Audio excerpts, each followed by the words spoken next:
Hey everyone, welcome back to the channel. So today we are going to be installing the Traxxas low range gears on my Traxxas TRX4M. If like me, the slow speed controller is just killing the enjoyment of this rig, especially if you've run it in water and stuff like that, it tends to bind up a little bit. I couldn't take it anymore. So we're going to get these low range gears in. I'll take you through how to install them and then we'll give it a test and see what difference it's made. Hopefully it's going to give us better slow speed control. Anyway, enough waffling. Let's get these gears installed and then let's get it outside and see what difference it's made. First thing we're going to do, pop the body off. Just use little clips underneath to pop it off. Disconnect any LEDs or anything you've got on there. Pop out of the way. And then basically what you need to do is you need to get into here, into the actual motor housing so you can change over the gears. It's pretty simple, to be honest. You're just going to basically undo these two screws here to get the battery mount out of the way. Push that cable out the way.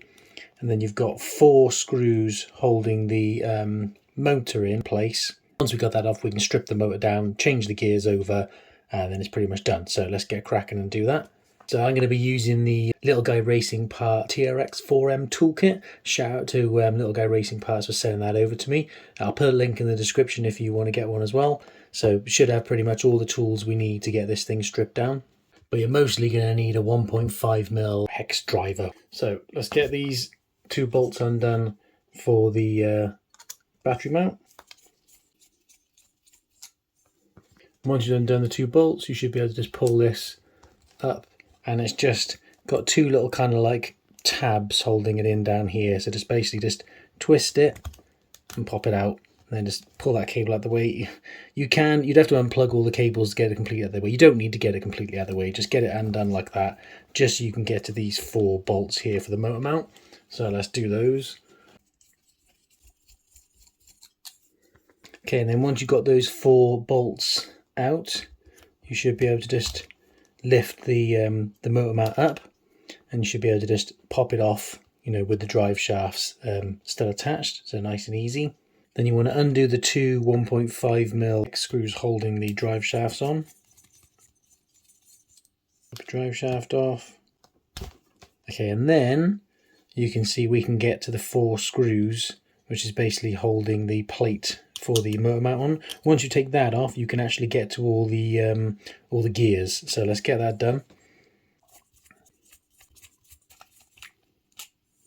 So once you've undone them all, you should be able to just pop the gearbox cover, whatever you want to call it, off.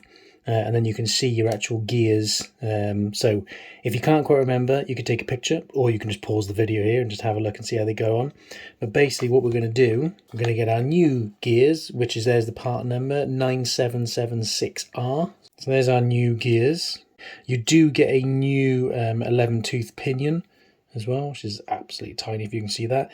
You could fit that at the same time, but you don't need to. It is basically the same size as the pinion that's already on there. Take them off like one at a time, so then you know which one's which. So the first gear to come off, you've got this one here, which you can see is actually slightly bigger. Okay, so basically what you want to do is just slide it off. Remember which way it goes, and then slide the new one on. What you'll see, it's got a little like a notched section, which goes with, if you can see it, that piece there. Probably not the best camera work in the world, but basically just slide it on and it should just slip in like that. Okay, so that's your first gear. Then we're going to get the next one, which is this one here, which if you compare the new one to the old one, you can see that this one is slightly larger for the outer wheel, but the inner gear is smaller. Okay, so again, basically just look at which way it goes on. Pop this out, there you go,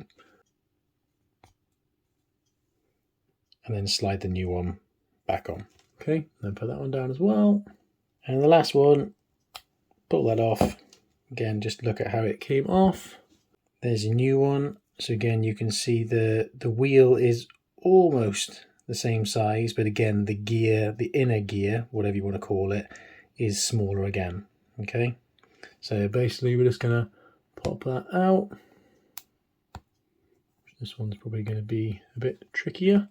So if you can't pull it out, just push it out with your hex driver. Put it out of the way, get your new one, and just slide that on. Okay, and then just basically put them back in the order that they came out. So first off, obviously the one you've just done, just make sure a bit of the end is sticking out and just pop it in. That's going to line up with your actual pinion. Then you're going to get your next one, which has also got the smaller gear in it as well. And then you're just going to slide that one into here. Hopefully you can see okay. Okay, so that's like that. Okay, you're going to get the first one that you took off, and then you're going to slide that through like that. Okay, and then you should end up with something that looks like that. So they're all making contact. Hopefully you can see that okay. So dead simple. Okay, I'm going to get our gearbox cover. I'm just going to stick that back on. Okay, put your 4 bolts back in, and then we can get it back on the chassis. So let's get that done. Okay, so once you've got your bolts back in, it should look like that. And then basically we're just going to reattach our drive shafts and then basically put it back in, just the reverse of what we just did. So yeah, you can see it's dead simple. So let's get all that done. So that's our drive shafts reconnected. That's our 4 screws back in for the motor mount and our 2 screws for the battery strap, and then obviously our cable ran through the little clip. So everything's back together. So let's get the battery chucked in it, and then we'll get it outside and hit the rock crawler course and hope that it's much better than it was before. Okay, we are outside with the TRX4M with those low range gears, so let's just give it a little run on the rock course and just see what difference it makes. Normally with the stock gearing, you know, we get stuck on obstacles and you have to like throttle over it and stuff like that. So let's just see how it compares now. Obviously we are running the Little Guy Racing Parts Ghost brass wheels and the Trench King tyres, so we should have plenty of low down weight and grip. Let's give it a try.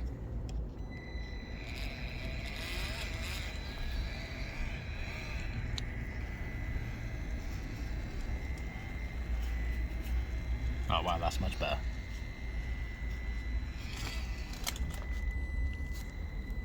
Stuck on a rock. Oh, look at that, that's a little bit of binding there, but I think that's because we're turning at such an angle. That is definitely better than it was before. I mean, before, even just like coming up to little things like that, you know, it would just get a bit stuck and you'd have to throttle over harder to get it to hop over. So let's try a few more obstacles.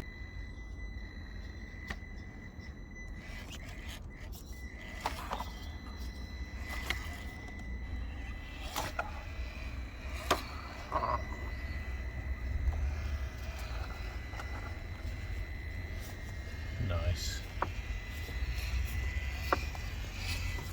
Oh, that's definitely seeming better. The grip on these tyres is just brilliant. So good.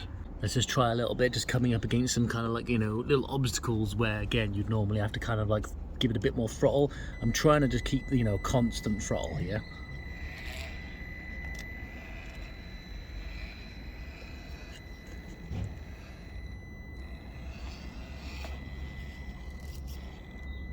Okay, I'm getting stuck on the rock there.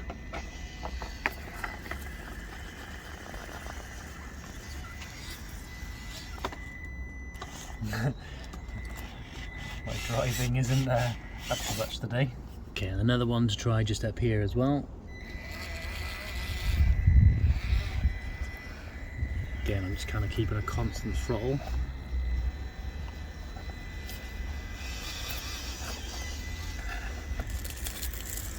Getting a bit stuck there.